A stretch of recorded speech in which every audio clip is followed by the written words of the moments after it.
ലൂസിഫറിലാണ് ഞാൻ അഭിനയം നിർത്തിയത്. നടൻ മധു ലൂസിഫർ എന്ന സൂപ്പർ ഹിറ്റ് ചിത്രത്തിൽ അഭിനയിക്കേണ്ടതായിരുന്നു. എന്നാൽ പക്ഷെ അദ്ദേഹത്തിന് അഭിനയിക്കുവാൻ കഴിഞ്ഞില്ല. ഇപ്പോഴത്തെ ലൂസിഫറിലൂടെ അഭിനയിക്കാതെ തന്നെ താൻ അഭിനയം നിർത്തിയെന്ന് പറയുകയാണ് മധു. സിനിമയ്ക്ക് വേണ്ടി പൃഥ്വിരാജ് തന്നെ സമീപിച്ചിരുന്നുവെന്നും താൻ ഓക്കെ പറഞ്ഞെങ്കിലും അഭിനയിക്കാൻ തനിക്ക് സാധിച്ചില്ല എന്നും നടൻ പറയുന്നു. ലൂസിഫറിലാണ് താൻ അഭിനയം നിർത്തിയത്. അഭിനയിക്കാതെ അഭിനയം നിർത്തി. ഇവിടെ വന്ന് പൃഥ്വിരാജ് കഥയെല്ലാം പറഞ്ഞതാണ്. താൻ സമ്മതിക്കുകയും ചെയ്തു. അതിനിടയിൽ തനിക്കൊരു വീഴ്ച വന്നു. നെഞ്ചിടിച്ച് വീണ് കണ്ണിന്റെ ഒരു ഭാഗം കറുത്തുപോയി. കൊടുത്ത ഡേറ്റിന് ഈ മുഖവും വെച്ച് വർക്ക് ചെയ്യാൻ പറ്റില്ല. അവർ 2 ആഴ്ച കഴിഞ്ഞ് ഷൂട്ട് ചെയ്യാമെന്ന് പറഞ്ഞെങ്കിലും താൻ വേണ്ട എന്ന് പറയുകയായിരുന്നു. അതൊരു നിമിത്തമായിട്ട് തനിക്ക് തോന്നി.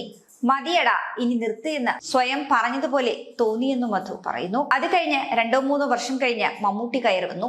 അങ്ങേരുടെ ഒരു പടമുണ്ട്, അതിൽ താൻ അഭിനയിക്കണമെന്ന് ഭയങ്കര നിർബന്ധം. കോളേജിലെ പ്രിൻസിപ്പൽ വേഷമായിരുന്നു തനിക്ക്. സാർ തന്നെ അത് ചെയ്യണമെന്നും പറഞ്ഞു. താൻ വരില്ല എന്ന് പറഞ്ഞപ്പോൾ ഇവിടെ സെറ്റിടാമെന്ന് പറഞ്ഞു. അങ്ങനെ സെറ്റിട്ടു. 1 സിനിമയ്ക്ക് വേണ്ടിയായിരുന്നു അതെന്നും മധു കൂട്ടിച്ചേർക്കുന്നു.